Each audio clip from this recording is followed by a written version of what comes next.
Hey, Drew, you killed this shit. Drew, you killed this shit.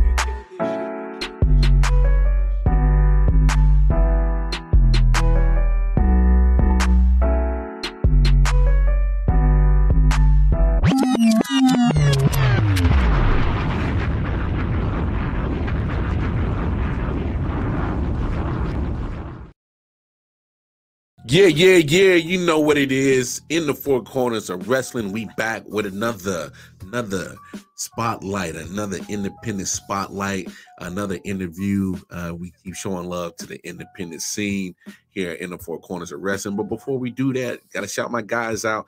J. Will, Quabo, King Mel. You know what it is. Four is up, quiet's down. Tap in with the 613 Faye Productions on YouTube. So my guest today of Xtreme World Wrestling, CEO and owner, the one and only Manny Mac. What's happening with your money, Manny Mac? What's up, Mar, man? Appreciate you having me on the podcast, man. No doubt, man. I'm glad that you reached out. You reached out and was like, yo, man, I would love to do a collab and do a interview. And I was like, hey, man, let's do it. So here we are. So, man, tell us about Xtreme World Wrestling, if you could, Manny. Got you. So I've been involved in pro wrestling since I was a kid. Started in the backyard days, like a lot of the other crazies that came up back then. You know, I think when we were younger, we always wanted to somehow get into it. But, you know, when I was younger, there wasn't a whole lot of schools and kind of places that you could actually go and get trained. So I was crazy like the rest of us, and we just decided to get a ring in our backyard and try it the hard way. We got lucky, actually. There was a wrestler named Italian Stallion that wrestled in the Carolinas, and that was back in the old NWA days. And he actually had a ring that he sold us. And within that deal was basically he would come every Sunday and train us. Yeah. But it's funny because back then him training us was basically just beating the crap out of us every Sunday. So we kind of learned the hard way. But, you know, it was cool to be in like, you know, 14, 15 years old. And, you know, we're producing shows out of my backyard every Sunday with, you know, 50, 60 of my friends from school coming out and watching. Yeah. So it just like progressively grew from there. And, you know, as the years went on, we kept it going and got it inside some gyms. You know, I think I booked my first gym show when I was 17 years old. That's dope. At the Idlewild Road Rec Center. And we had 100 paying customers show up. So it was cool back then to just progress from the hard knock kind of level to becoming like a full-fledged indie promotion. And, you know, I've always been blessed with a solid group of guys around me. And I can definitely say that, you know, wrestling is not a one-man show in any aspect. And as a promotion, it really takes a lot of moving parts to make that happen. Yeah, man. I and that's dope to hear that. You pretty much got it out the mud, man, and got it to where you are going right now. So, you know, take us in a day in the life of Manny Mac, man. You know, to becoming a CEO and owner of your own independent wrestling promotion. Like, there got to be a story behind it. So, you know, kind of give us the real accelerated version of that right there. Got you. You know, my background's production. I went to Western Carolina University where I got a film degree, and my minor was marketing. Mm-hmm. So coming out of college, I was really heavy in the music scene. I did a lot of music videos. You know, I won 7 Queen City Music Awards for Best Director. So I was real heavy within the music scene within Charlotte and in the Carolinas. I mean, in North and South Carolina, I was in every hood you can think of shooting music videos with a lot of the upcoming rappers. And, you know, so that really kind of shot me up in a way within the Carolinas that I was able to kind of make a name for myself and use that platform to accelerate my wrestling promotion and a lot of what I learned within marketing.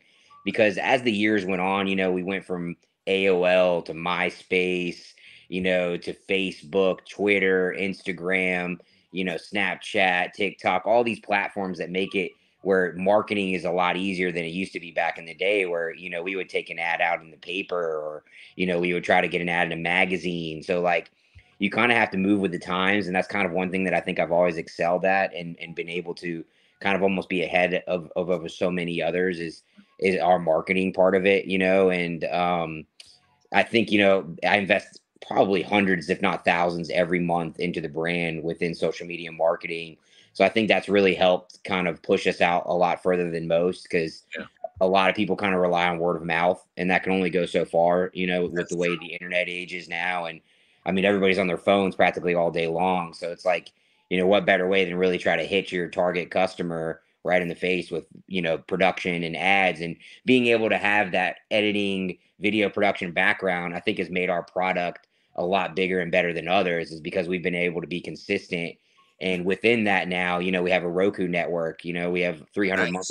300 monthly subscribers, all of our internet pay-per-views, our webcasts, our shows are all in one place that I feel like a lot of wrestling promotions don't have, and the ones that do are kind of the major ones within that aspect. So I think we always try to take a step above to be kind of cutting edge on an independent level. And of course, I would love the product to become national one day, but taking over locally and within the Carolinas is kind of my first step. And Yeah. just since COVID, I think we've done that, and we've put so much content out there that, it's starting to show on the other side of that. I mean, we got 6,000 YouTube subscribers. We generate over 100,000 views on our YouTube channel a month alone. Yeah. Over 30,000 Facebook likes and followers. Website clicks get over 1,000, 2,000 clicks a month. I mean, it's just, the traffic is there. So we're really starting to generate a solid fan base. And I think people are starting to get behind the product that we're starting to put out. Yeah. And that's, I think you are definitely, that puts you a step above other places, just because, obviously doing podcasts, it's always about marketing, and you struck a nerve when you said in a good way, because it spawned an idea of mine that I've had before, and when it comes to marketing, because word of mouth can only take you so far. Your friends can support the hell out of you, but they can only tell so many people. And You're right. Hey, look, and I'm a guarantee this right now, Mar. I'm gonna post this on my Instagram. I'll post this on my Facebook. I guarantee you, this will be the most watched podcast that you have on the Four Corners of Wrestling. I guarantee it. Hey man, hey, if it turns out to be that way, trust me, I will never turn it down. So hey, that's what I like to hear. That's what I like to hear. But no, I got so caught up with wrestling as a kid, and I think everyone had that starry-eyed, like, I want to get around the big names and the big stars. And that was really how I focused my promotion when I first started out, was, man, we need to bring in these big names and really try to market the brand in a bigger way. And honestly, there were multiple shows where it was a learning lesson. I've lost thousands of dollars because the attendance wasn't there to match what the booking fees were. And I think as a promoter, you have to learn and grow in that aspect. And now today, we have probably a solid 11, 12 consistent guys that we built the product around and focus more on the marketing, and then, bring in the occasional name here and there. But I think if you focus more on the brand and focus on the promotion and what you're bringing to that table, everything else kind of rises with that. And I think that's kind of what I've had to learn growing up as a promoter, is that, not everything works. Like, especially when you write it down on paper, you might see it a certain way, but it definitely doesn't translate when it comes down to paying tickets and even the show itself. Yeah. So everything matters. Speaking of booking me, you got a couple of events coming up in the month of October, the last couple of weeks here. So go ahead and break down your last two events you got going down in October, man. Gotcha. So October's been a crazy month. We've already had 2 events, and we've got 2 coming up. And the reason why we usually push October real heavy is November's WrestleCade, the big convention in Winston-Salem, and we always have a table out there promoting. And our table's the best out there on that Friday because we're the only table that gives out 100% free merchandise. We give away shirts, cups, hats, keychains, pins. We're the only ones that do that because we focus on strongly building the product and letting people know, like, we are your hometown promotion. Check us out. Here's a pin. Here's a T-shirt, anything. And the best part about, I think, this coming up WrestleCade is we have Effie at our table, GCW wrestler that has never been to WrestleCade. So it's huge for us in the fact that I think a lot of fans are excited to see him. And, we give out free autographs with the wrestler that we have at our table. So that's a big thing for us in November. And because of that, we push October out real heavy. We just had a show at Lenny Boy last Friday with our debut cosplay wrestling promotion that we work with.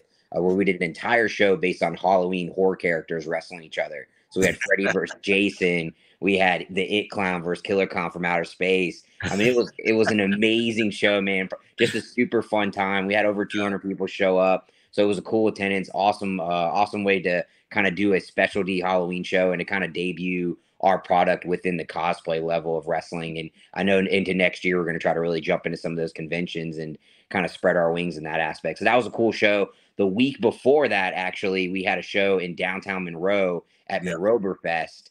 And that was super awesome, right in the middle of downtown Monroe. And it was a free event that we put on.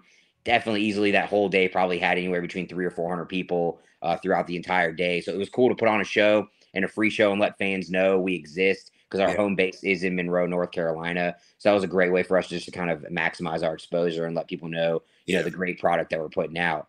This Friday coming up, we have our show. This will be our last show for 2023 in Waxhaw, North Carolina. And this is our 2-part super show. Halloween Massacre Part 1 is this Friday. And one thing I love about our shows at Waxhaw is, I mean, we've never drawn less than 200-300 people there. I mean, our not the show this last time because it was like pouring rain. So I'd say we probably had around 150 to 200 people there. But the show before that was 350 to 400 people there. I mean, it was crazy. There were just like people outside the fence line of the venue that it was just like the reception there has been so great and the fans are so into the product that it's probably become one of our favorite places to run shows now is at Waxhaw. We have an amazing card. I'm super excited about this Friday. And then the end of the month, we usually end our big monthly events at the Monroe National Guard Armory with our big super internet pay-per-view. And that one's on October 29th.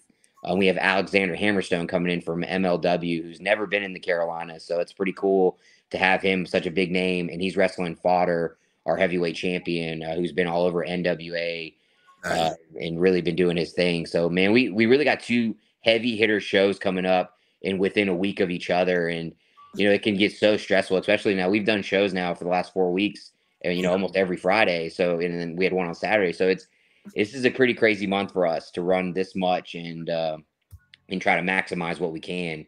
And I'm excited. You know, I love it because it just gives us a chance to spread our legs and let people know that, you know, we can do this. And in a lot of ways, it's pushing me because next year I'm trying to set up a full-fledged brewery tour where we're going to try to have like a solid schedule of like, you know, almost 8 to 10 shows in a month and really push the product out. And I really want to prove to everybody that we have something solid to get behind and that I do feel like we are one of the top 5 promotions in the Carolinas. Yeah. Man, your marketing strategy is a top tier for sure. But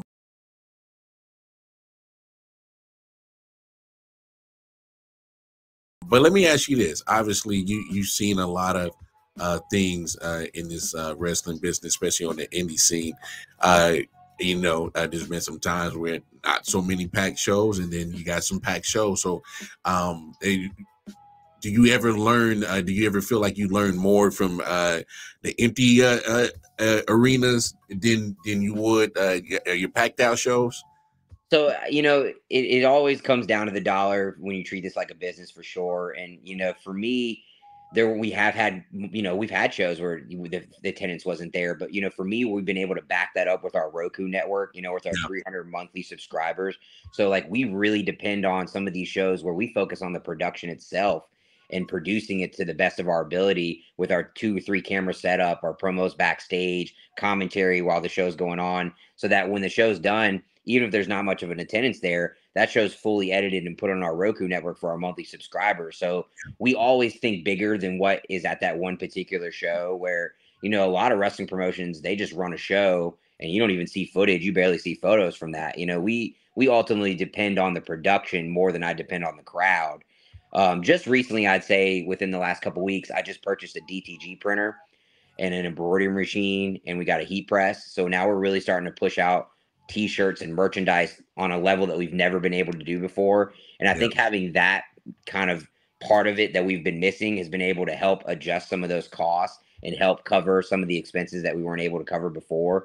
And I think ultimately now that we're really able to push more into the merchandise side of things, I really feel like the sky's the limit, that we could really open the door up and really not even, you know, go into these shows losing, but, you know, $50, $100, and that might just be for gas or food or drinks for the guys. So you know, you obviously want to get to a level where you're just doing nothing but making a profit.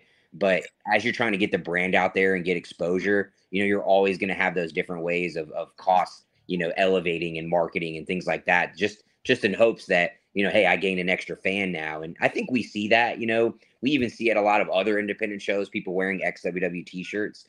So we see that it's branching across, and, you know, a lot of people are coming to the product and are being repeat fans at our shows. So I think we're doing it right now. I think, you know, we've got, like I said, a tight knit group of guys that we can build the product around and focus on and really push hard. And I think the sky's the limit for XWW going into 2024 for sure.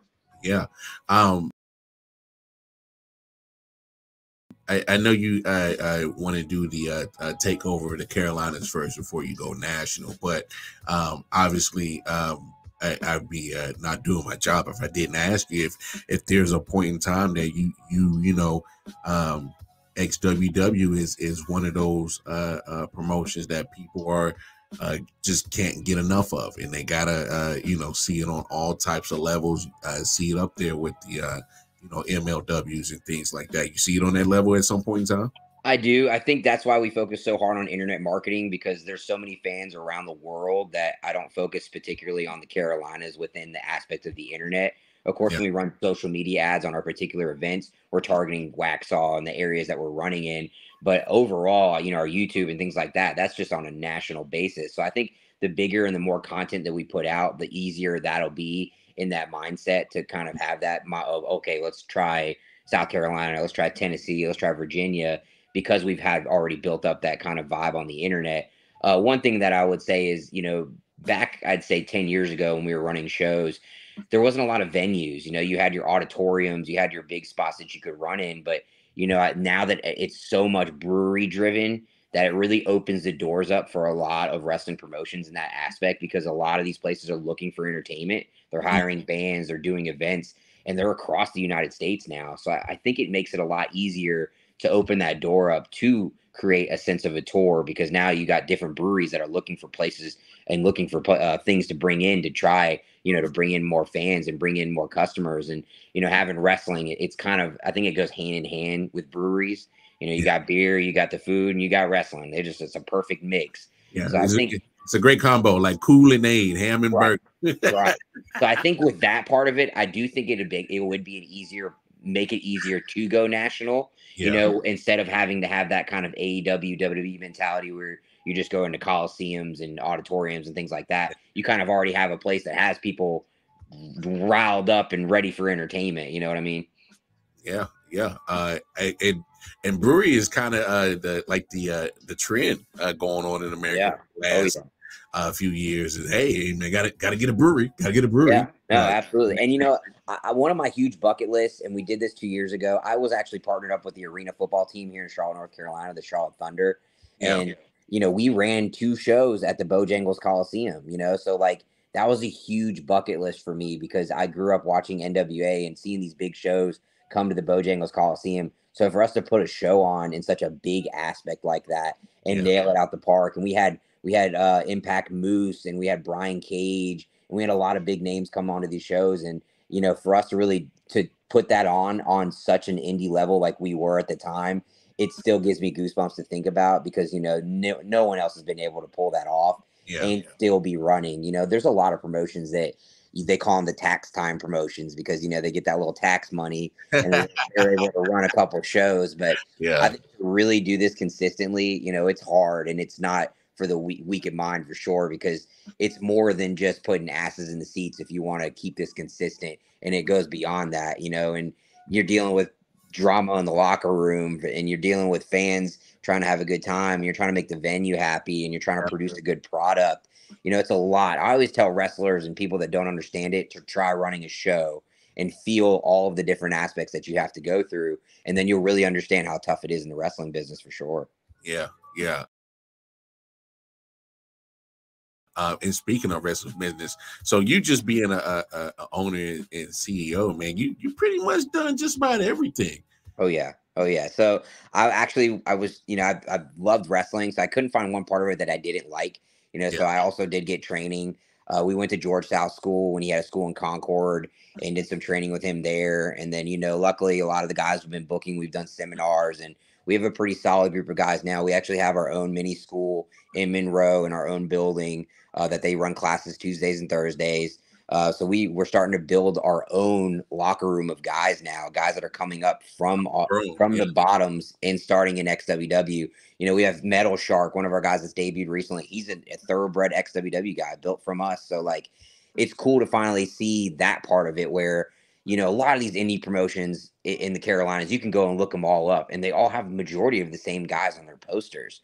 Yeah. You know, and that's one thing I kind of take pride in is building something different that you're not seeing everywhere else, and building a small group of guys that we can literally say, hey, these guys you only are going to see in XWW. You can go anywhere else, you're not going to see them. And that kind of gives me those ECW vibes. You know, I grew up, and I think that's what really turned me up on a lot of what I do now is Paul Heyman and how that small knit promotion from Philly grew to be such a strong national crazy product. And that's where I think I'm running with this now is in that mindset and that aspect of growing up watching that and seeing these guys really put their blood, sweat, and tears into one product and see that grow and change their lives at the same time. Because, you know, that is a big part of it for me too. I love to see some guys make it up to the bigger leagues from XWW. You know, I don't want to be just the platform of that's where their career ends. I love seeing guys branch off and do bigger and better things. And, you know, we've had that happen. You know, we had a ring announcer that he went on to do Ring of Honor, and he went on to do Monster Trucks, the Monster Jam.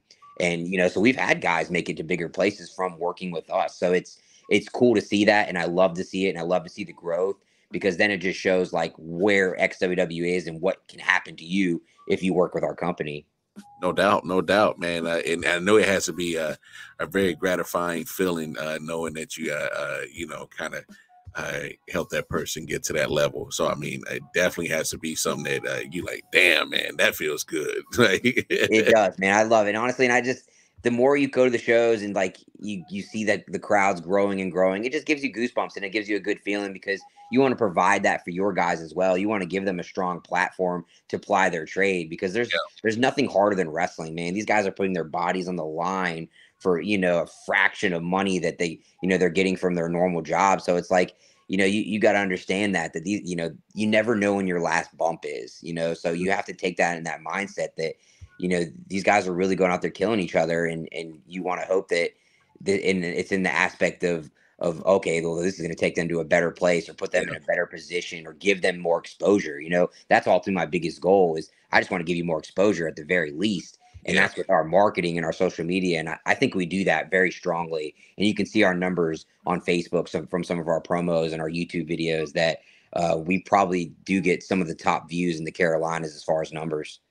And I think that's an aspect that a lot of people aren't paying attention to when it comes to independent wrestlers. Like, these guys actually have a job, because they're not you know, they're not at that level where they're able to stop working and just focus on wrestling yet. So I think that's an aspect that a lot of people don't pay attention to, and you know, understand that you know, they're dealing with regular 9-to-5 things just like everybody else. Right. Yeah. I mean, I have a full-fledged marketing company that I fund XWW with, and, you know, I shoot car commercials. I do marketing for restaurants. So like, I have something that really helps fund a lot of what we do. And now that we're branching into, you know, merchandising and things like that, those aspects I think are really going to help. And one thing that we're going to do, which most promotions don't, is we're going to help a lot of our guys with our merchandise. You know, we print our own shirts, you know, so a lot of these guys that have never been able to have that working with us, we're going to provide that for them and help expand that, so that, you know, even if they're not making much from the show itself, they're going to kill it on merch and make that extra aspect, so that they can take these 4 or 5 shows and actually make it, you know, okay living off of it. And, you know, trust me, I would love to not have to work a full-time gig with my marketing company and have XWW pay all my bills. But, you know, it takes money to make money, and you have to have that mindset within wrestling for sure. Yeah, man. Hey, a lot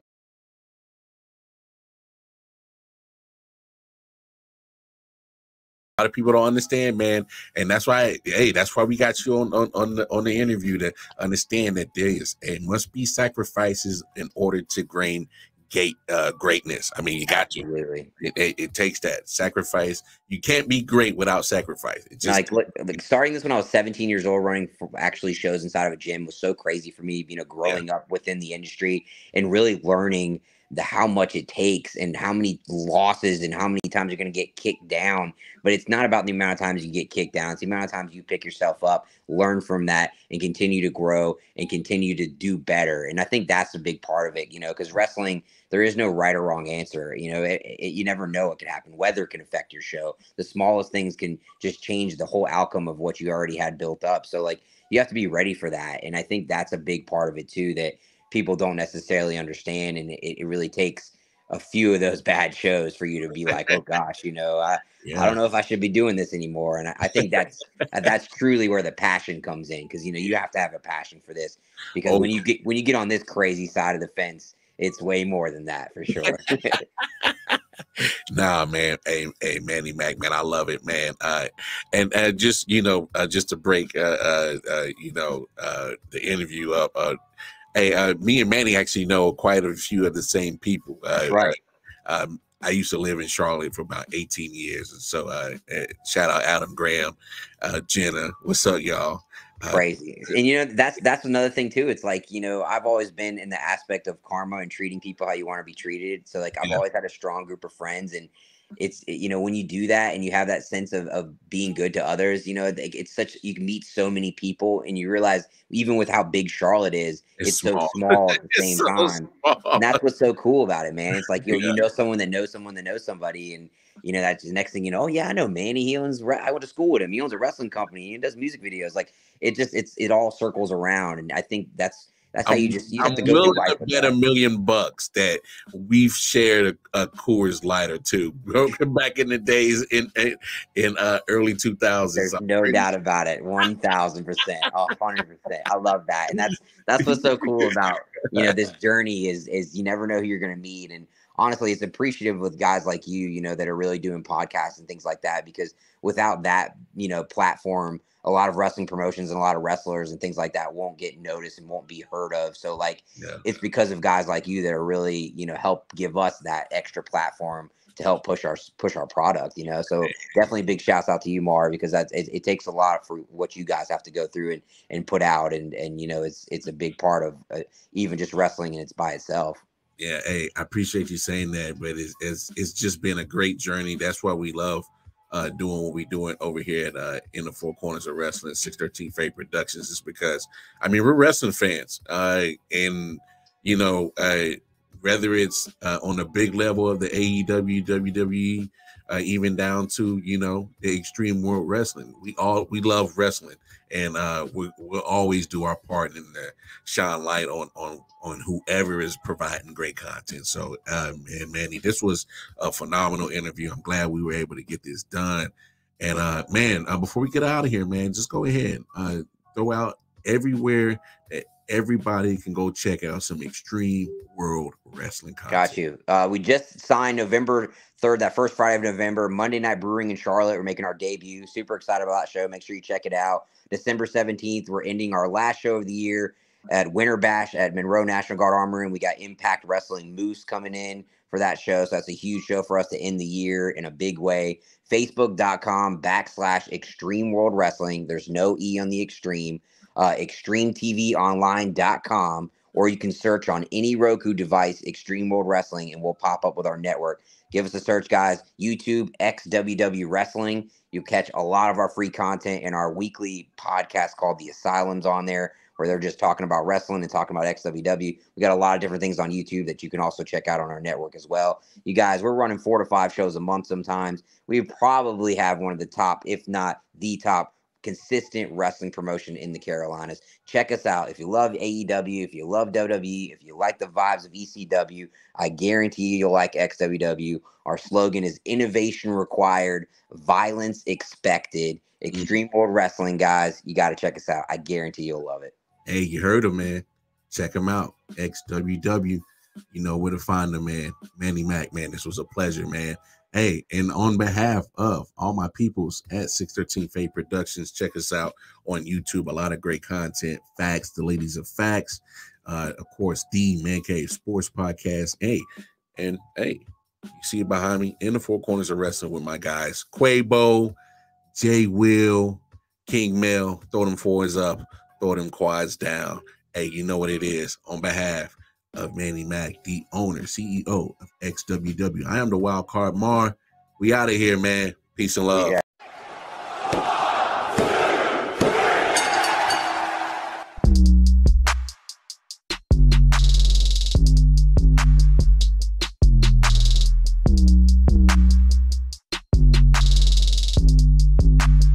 Hey, Drew, you killed this shit.